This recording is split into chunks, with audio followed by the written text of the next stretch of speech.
प्रिय साधक जन,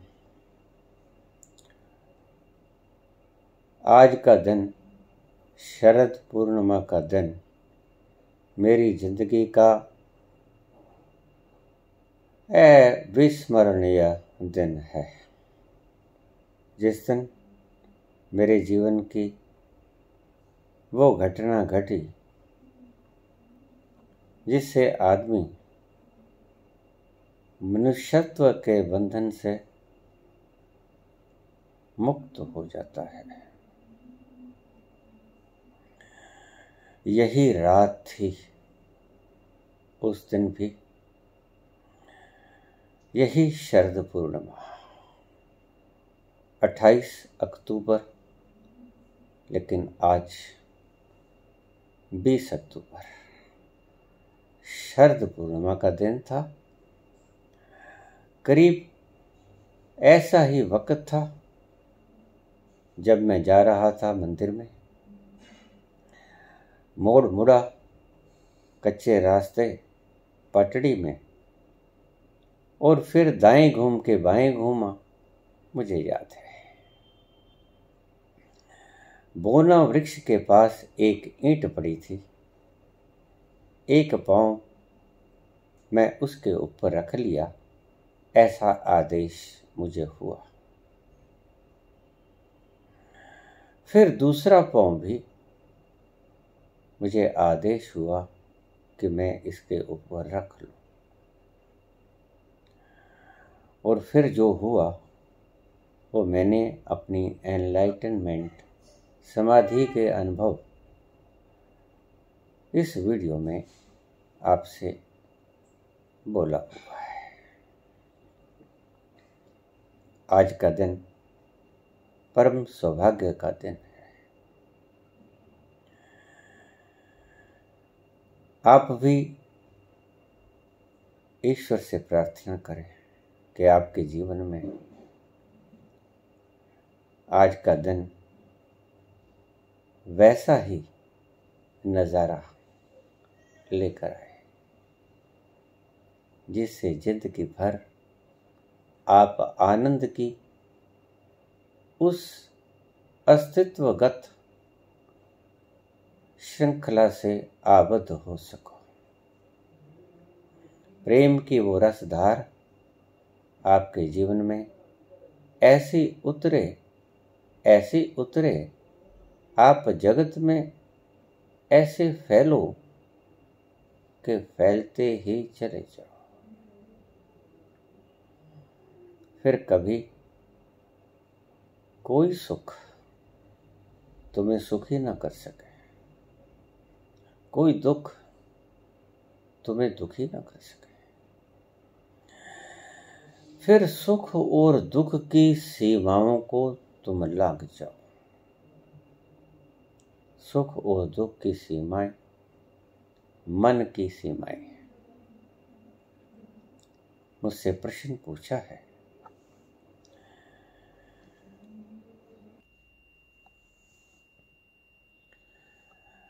जहां रहेगा वहां रोशनी लुटाएगा।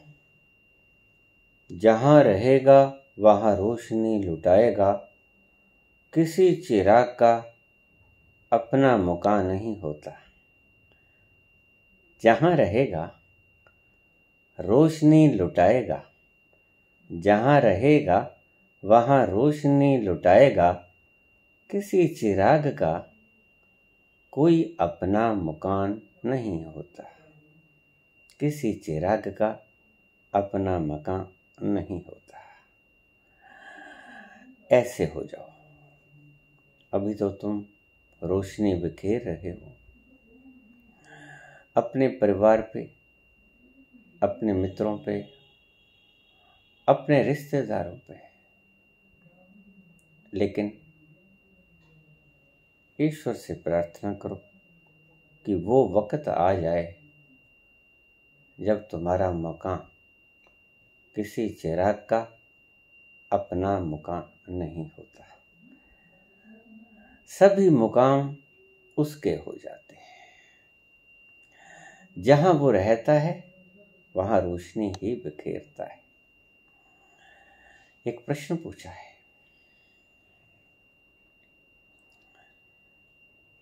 समाधि में आज वो दिन है जब 23 वर्ष की घोर तपस्या के बाद मुझे इसी रात को करीब करीब इसी वेला में वो अनुभव शुरू हुआ था।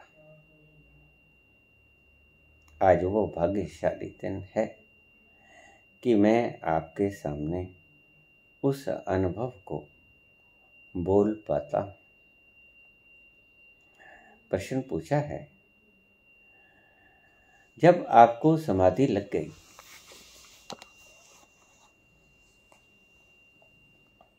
ध्यान से सुनना, बड़ा गहरा और सुंदर सवाल है। जब किसी को समाधि लग जाती है तो आप कहते हो, शास्त्र कहते हैं, शास्त्रज्ञ कहते हैं कि मन मर जाता है, मन मिट जाता है। लेकिन मन ना कबीर का मरा, ना नानक का मरा, ना आपका मरा।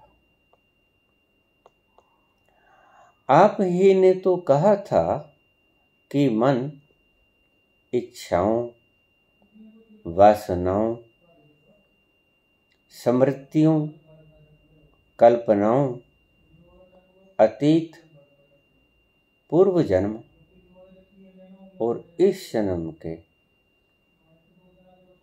अनुभवों को संग्रहित कर लिया जाए।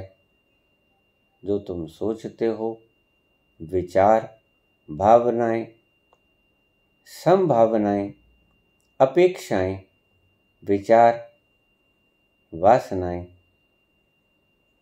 स्मृतियां, कल्पनाएं, योजनाएं, इन सभी से मिलके मन बना है। बिल्कुल ठीक कहा था, लेकिन आपके विचार तो मरे नहीं।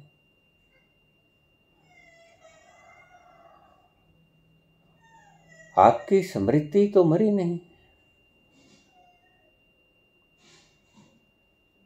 आप तो रोज विचार देते हो। हम पढ़े लिखे डॉक्टरेट आपके विचारों से प्रभावित भी होते हैं। इतने गहनतम विचार तो हमारे भीतर भी नहीं है और हम अभी पहुंचे भी नहीं हैं। और आप एनलाइटेंड होने के बाद भी इतने गहरे विचार लिए फिरते हो। ये क्या माजरा है? मन मर जाता है।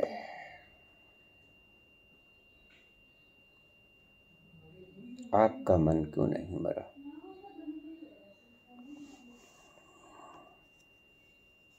क्या आप अलग हैं? नहीं। हमारे शास्त्रज्ञों ने, मनीषियों ने जो कहा वैसा समझा नहीं गया, जैसा कहा गया वैसा समझा नहीं गया। क्या होता है समाधि में? मैंने अनुभव में आपको बताया। सबसे पहले मुझे एक प्रश्न जो आया उसका जवाब दे दो। आज आपका एनलाइटनमेंट डे है।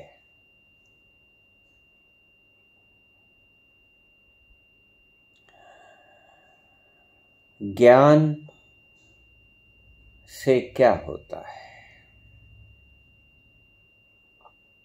दो शब्द हैं, ज्ञान, सूचना। सूचनाएं आप शास्त्र से, अध्यापक से, लेक्चरर से, सूचनाएं किसी भी व्यक्ति से आप एकत्रित कर सकते हो।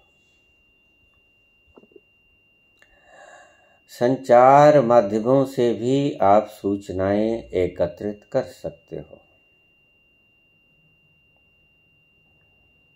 लेकिन ज्ञान आप संचार माध्यमों से, गुरु के बिना, लेक्चरर से, शिक्षकों से ज्ञान आप एकत्रित नहीं कर सकते। ज्ञान से क्या मिलता है? छोटी परिभाषा में इसको समेट के कहूँगा, इस परिभाषा को वाइटल और ह्यूज रूप आप दे लेना। इसकी वाइडली डेफिनेशन, व्याख्या आप कर लेना।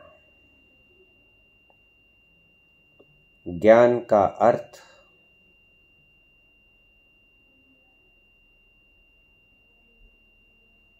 जिसको करने से शांति मिले, आनंद मिले, सुख मिले, आराम मिले।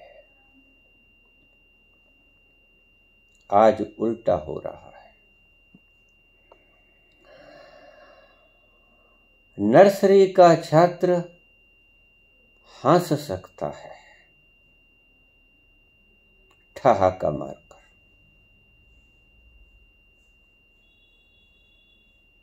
डॉक्टरेट का छात्र, पीएचडी का छात्र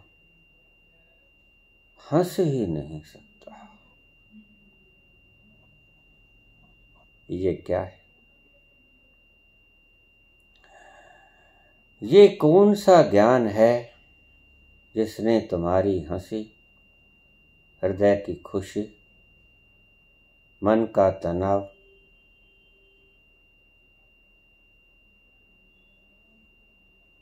खुशी छीन ली, हंसी छीन ली, मन का तनाव दे दिया। आज तुम क्वालिफाइड तो हो कहीं ज्यादा। वो बच्चा जो ठहाके मार के हंस सकता था, वो तुम्हारे मुकाबिल कुछ भी नहीं। लेकिन मैं ये नहीं कहूँगा, मैं ये कहूँगा कि तुम उस बच्चे के ठहाके के मुकाबिल कुछ भी नहीं। तुम्हारे पास सूचनाएं हैं, उस बच्चे के पास खुशी है। तुम्हारी सूचनाएं अगर सच में ज्ञान होती तो वो बच्चा आज फीका पड़ जाता। बच्चे की खुशी, हंसी, मुस्कुराहट, मासूमियत, तुम्हारी खुशी, मासूमियत, हंसी, प्रसन्नता, आनंद, मगनता, सुरती, मदहोशी,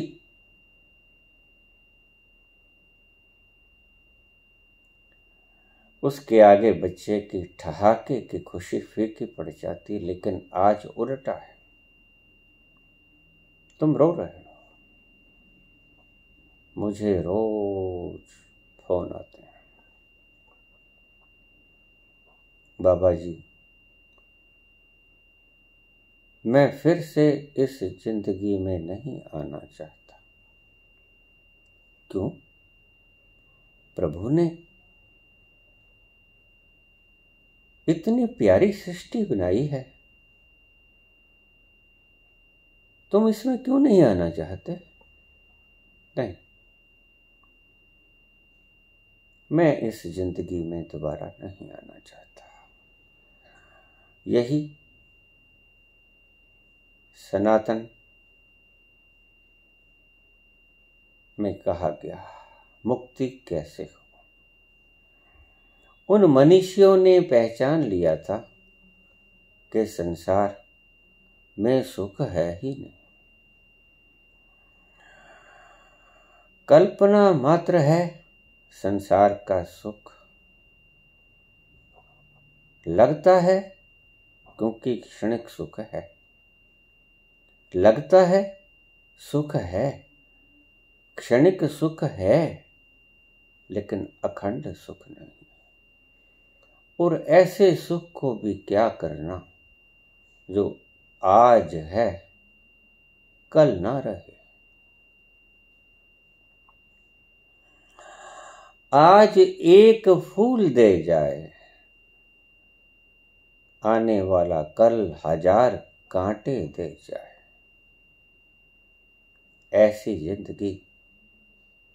जिंदगी नहीं होती। तो जिंदगी क्या होती है? जो ज्ञान तुम कहते हो उससे जिंदगी कैसी बनती है? जो ज्ञान हम कहते हैं उससे ऐसी जिंदगी बनती है कि दुख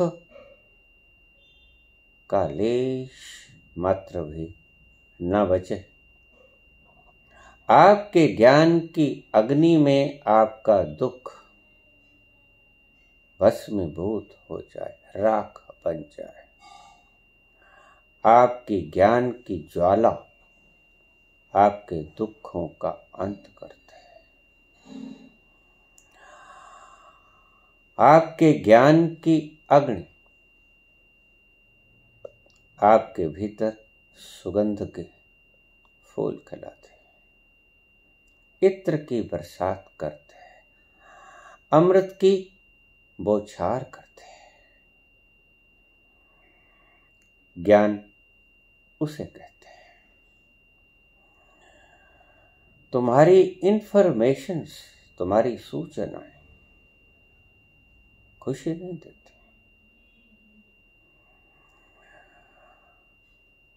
अगर देती हैं खुशी तो क्षणिक होती है। तुम्हारा दुश्मन मर जाता है तो तुम थोड़ी देर के लिए प्रसन्न हो जाते हो, लेकिन आज तुम प्रसन्न हो, सुबह उठोगे खुशी छिन जाएगी।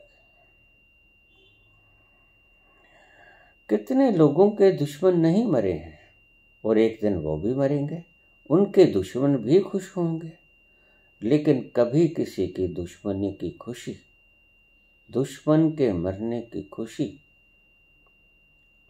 आपको अखंड सुख देने वाली नहीं है। तो अखंड सुख कैसे प्राप्त हो?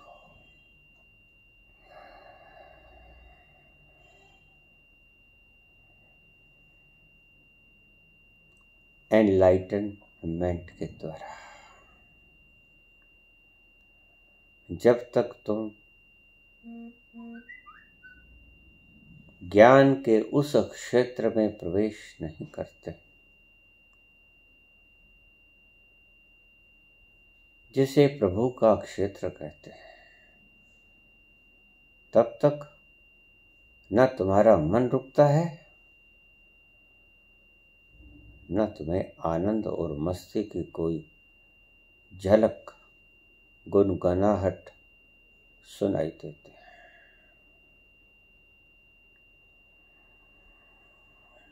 पद घुंघरू बांध मीरा नाची रे,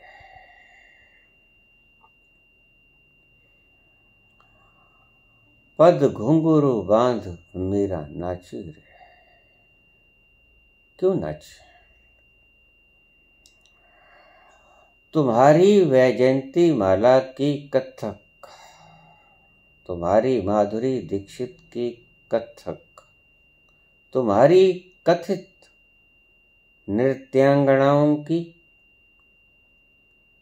सुप्रसिद्ध नृत्यांगनाओं की शुद्धतम नृत्य उनके भीतर खुशी नहीं देती, उसे मैं अभिनय कहता हूं। पूछिए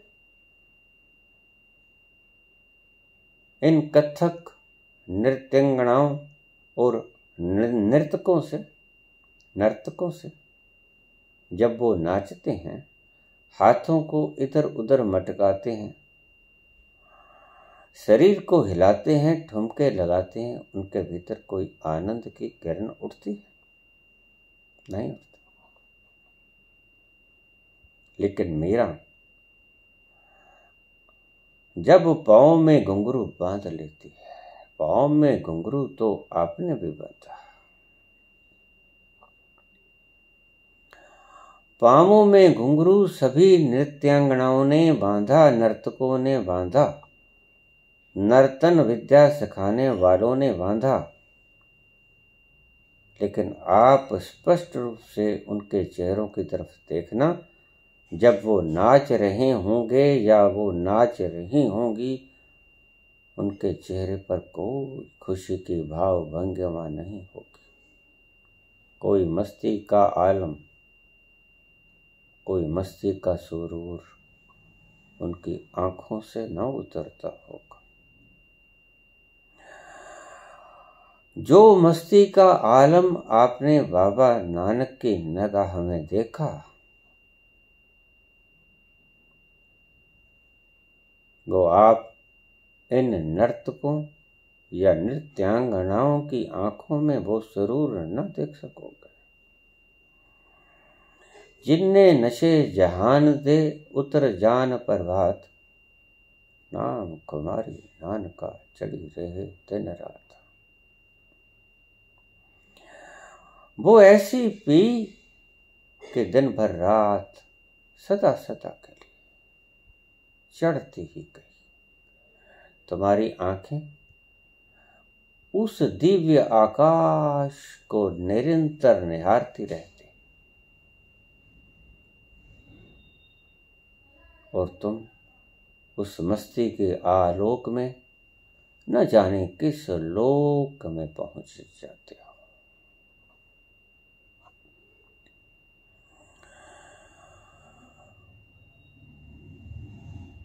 प्रयास करो,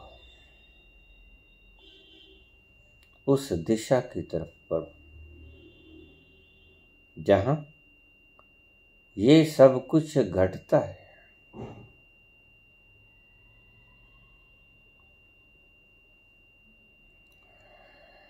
जहां वो वाद्य यंत्र फीके पड़ जाते हैं जो तुम्हारे हाथों से बजाए जाते हैं। उन वाद्य यंत्रों से आगे, उन वाद्य यंत्रों के आगे फीके पड़ जाते हैं जिनको कोई बजाता नहीं और धुन फिर भी उठती है। वो वीणा की मधुर ध्वनि, वो बंसरी का महकता स्वर, वो सुगंध, वो सदे हुए राख, वो मदमस्ती की खुशबू, जो मनुष्यों को ही नहीं, पशुओं को, गायों को भी खींच लेती थी।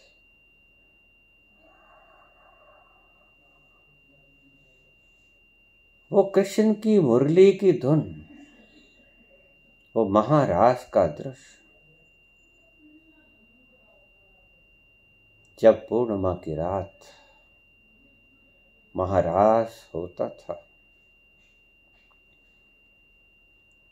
सारी सृष्टि उस महारास को देखने के लिए स्तब्ध होकर ठहर जाया करती थी। कृष्ण जब वो महारास रचाते थे, सृष्टि ठहर जाती थी उस महारास को देखने के लिए, उस महारास का अमृत पान करने के लिए। रुक जाती थी हवाएं थोड़ी देर के लिए उस महारस की खुशबू का आनंद लेने के लिए, उस नृत्य का संगीत सुनने के लिए। पद घुंघरू बांध मीरा नाची, लेकिन इन दोनों में क्वालिटेटिव फर्क था। क्वांटिटेटिव फर्क हो जाना, बुनियादी मूलभूत क्वालिटेटिव फर्क था, गुणात्मक फर्क था। पांव तो सोनल मान सिंह के भी उठे, पांव वैजंती माला के भी उठे, माधुरी दीक्षित के भी उठे, श्रीदेवी के भी उठे, और बहुत सी नृत्यांगनाओं के, विश्व प्रसिद्ध नृत्यांगनाओं के पांव तो उठे, हाथ भी उठे, शरीर ने लचक भी खाई। पांव तबले की धुन पे थिरके भी, वीणा के साजों से स्वर सधते लगे, लेकिन सदे स्वर तो मीरा के सदे। जो नाची तो ऐसी नाची कि उसके साथ सृष्टि भी नाची। जिस रास को देखने के लिए हवाएं ठहर जाती थी भगवान कृष्ण के महारास के वक्त, उसी नृत्य को देखने के लिए मीरा के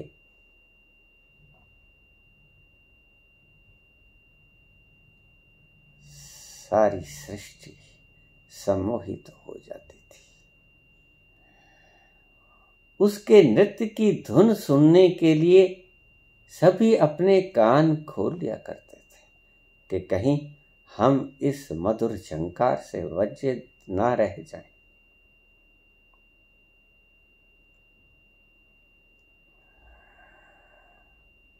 उस मधुर झंकार में तुम भी डूबना सीखो, बड़ा मजा है, बेअंत मजा है। कबीर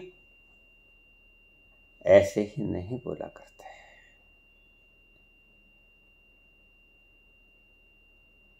तुम्हारे दुख और दर्द से लटके हुए चेहरे, दुख के बाणों से छिदे हुए तुम्हारे हृदय के रोम,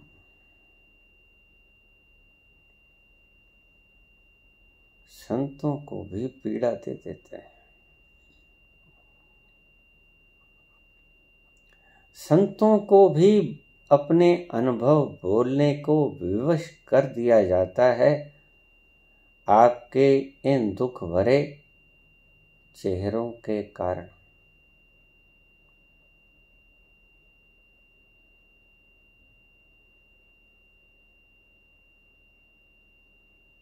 इस दुख से, गुलामी से बाहर आओ।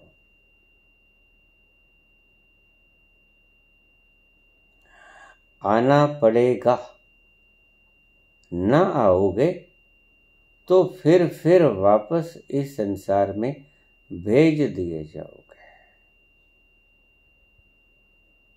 जब तक तुम इस विश्वविद्यालय की परीक्षा में उत्तीर्ण नहीं होगे, यहीं भटकते फिरोगे।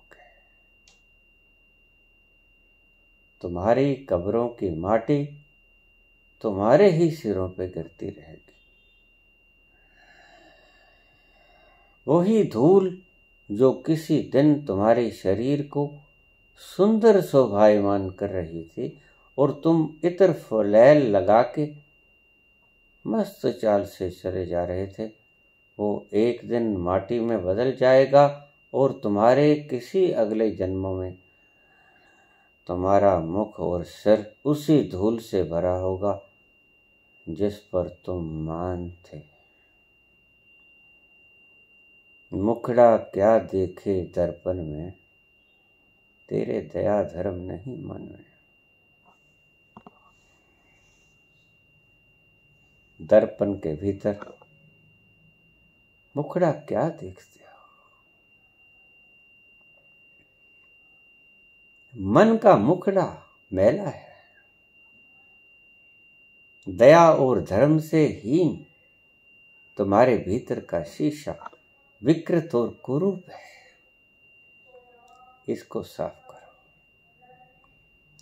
इसमें अपने दर्शन होंगे तुम्हारे आपके तत्व के। और जिस घड़ी तुम कह पाओगे अहम ब्रह्मस्मि तत्वमसि, अयम आत्म ब्रह्म अनल हक, खालक खलक खलक मैं खालक, मैं ही परमात्मा।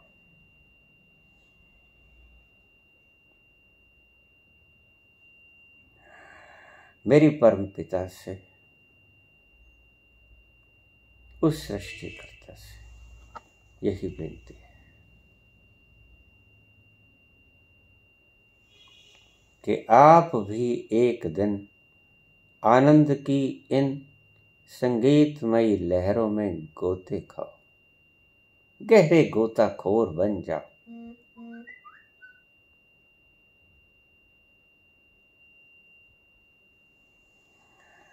मन आपका क्यों नहीं मरा? आफ्टर एनलाइटनमेंट आप कहते हैं कि मन मर जाता है। बुद्ध पुरुषों से आप सवाल पूछते हो कि मन कैसे मरे। बुद्ध पुरुष कहते हैं कि उस सत्य को जान लो, अज्ञानता को मिटा दो, इग्नोरेंस समाप्त हो जाए तो मन में खुशी की बहार झरनों की तरह फूट पड़ेगी।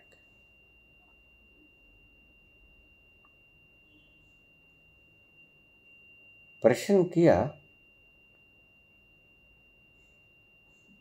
कि जब मन ही नहीं मरता तो ऐसी समाधि का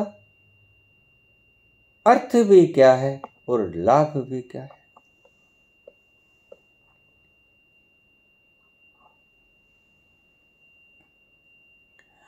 समाधि में मन मर जाता है,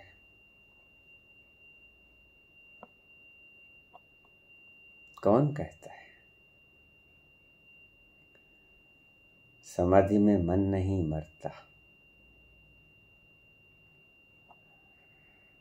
अगर मन का आभास न हो तो इसका अर्थ ये नहीं कि वो मर गया।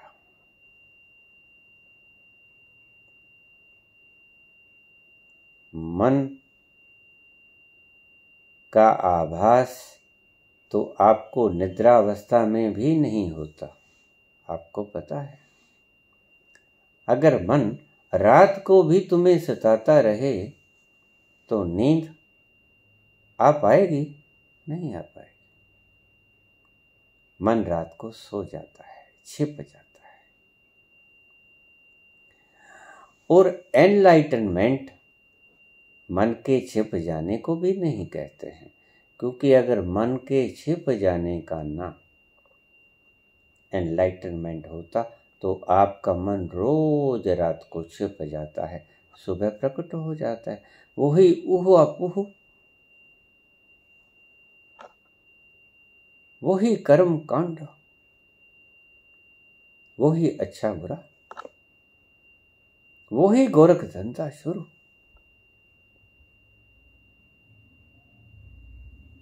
तो एनलाइटनमेंट में ऐसा क्या है जिसकी आप इतनी महिमा गा रहे हो?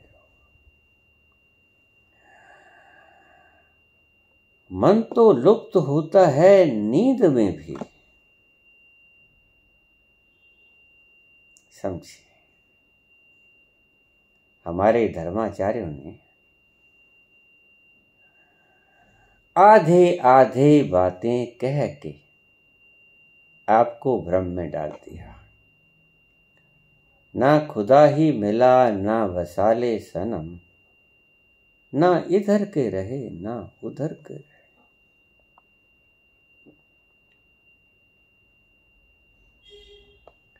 एनलाइटनमेंट में ये पता चलता है कि मैं मन नहीं हूं,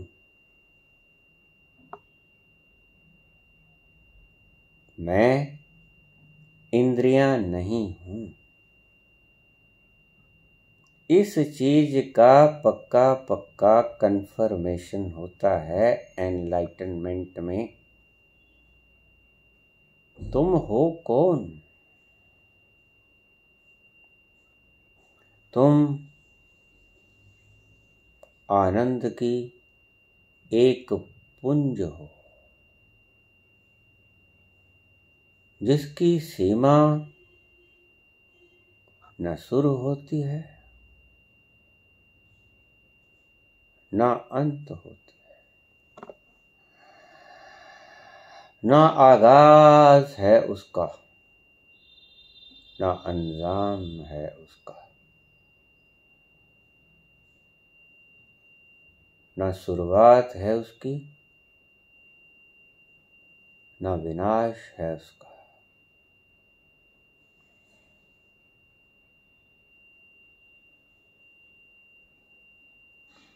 और अज्ञानता का हट जाना ही ज्ञान है। तुम मौत से डरते हो,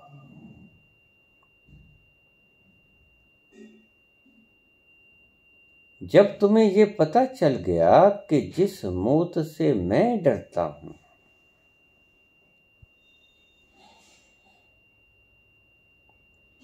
वो मौत मुझे नहीं आएगी, तो तुम नाचोगे या रोगे? कबीर तभी तो कह उठते हैं, जिस मरने से जग डरे मेरे मन आनंद।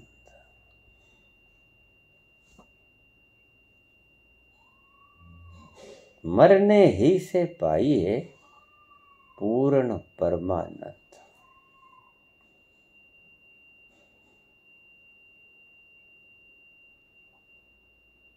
तुम मरने से डरते हो।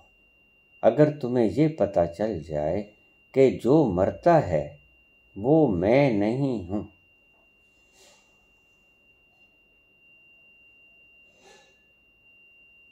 तो तुम दुखी होगे मरने से या सुखी होगे? मरने की कल्पना से तुम्हें कोई फर्क नहीं पड़ेगा। कोई कहीं दूर,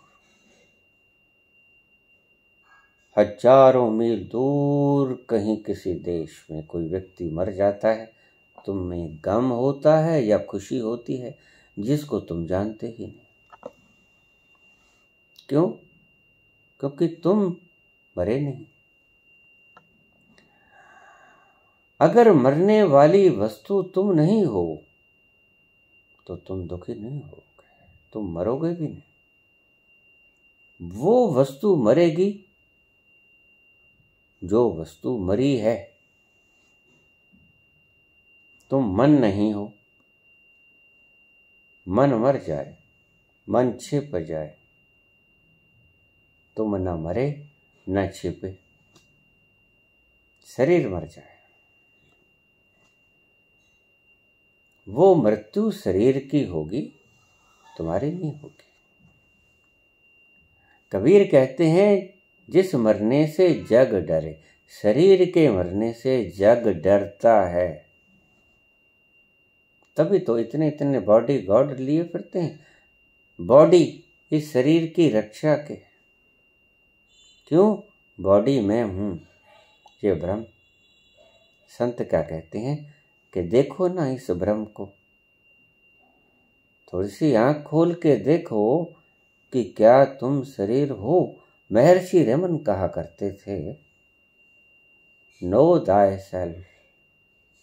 बस एक ही साधना है, मैं कोई तुम्हें मंत्र नहीं देता, कोई यंत्र, कोई तंत्र, कोई मंत्र, कोई किसी तरह का जप, यज्ञ, तप, प्राणायाम, आसन, मैं तुम्हें कुछ भी नहीं देता हूं। मैं सिर्फ तुम्हें एक बात देता हूं कि जरा पता तो लगाओ कि तुम हो कौन। बस तुम हो कौन। जिस दिन तुम्हें ये पता चल गया, उस दिन तुम्हारी मृत्यु का भय समाप्त हो जाएगा। भय समाप्त क्यों हो जाएगा? क्योंकि तुम मन नहीं हो, तुम शरीर नहीं हो। ये ऐश तुमने नहीं की है, ये ऐश तुम्हारी इंद्रियों ने की है, और इंद्रियां तुम्हारे सामने जलकर राख हो जाती हैं या दफन हो जाती हैं। ज्ञान क्या है? ज्ञान की पहचान क्या है? जो व्यक्ति किसी भी परिस्थिति में दुखी नहीं होता, समभाव बना रहता है, सुख की स्थिति में सुखी नहीं होता, समभाव बना रहता है, न्यूट्रल बना रहता है, वह ज्ञानी है, वह ज्ञान का लक्षण है।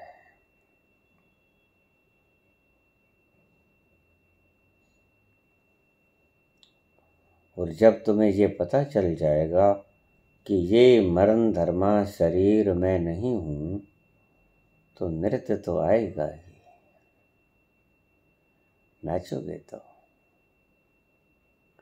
आज अमृतत्व प्राप्त हुआ, आज वो दृश्य देखा कि मैं कभी नहीं मरता। मेरा तत्व ऐसा दशों दिशाओं में सभी जगह कण कण में मैं विद्यमान हूं। ईशावास्यमिदं सर्वं यत् किंच जगत्याम जगत, या ये कह सकते हैं आप, ईशावास्य उपनिषद का ये श्लोक है। ईशावास्यमिदं सर्वं यत् किंच जगत्याम जगत, ईश्वर इस जगत के कण कण में विद्यमान है। या ये भी कह सकते हो, अहम वास्यमिदं सर्वं यत् किंच जगत्याम जगत, मैं इस जगत के कण कण में विद्यमान हूं। हवाओं में, फिजाओं में। बड़ी प्यारी बात कही कृष्ण भगवान ने। वैसे कण कण में है वो, लेकिन कृष्ण भगवान क्या कहते हैं? हे अर्जुन, गायों में मैं कामधेनु गाय हूं, हाथियों में मैं ऐरावत हाथी हूं, वृक्षों में मैं पीपल हूं,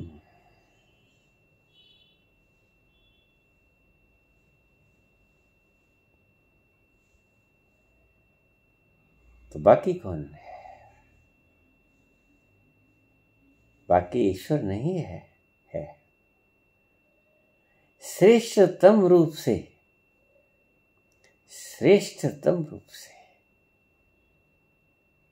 सुंदरतम रूप से, सारे जगत के कण कण में व्यापक तो हूं, लेकिन पत्थर में जड़ रूप में व्यापक हूं।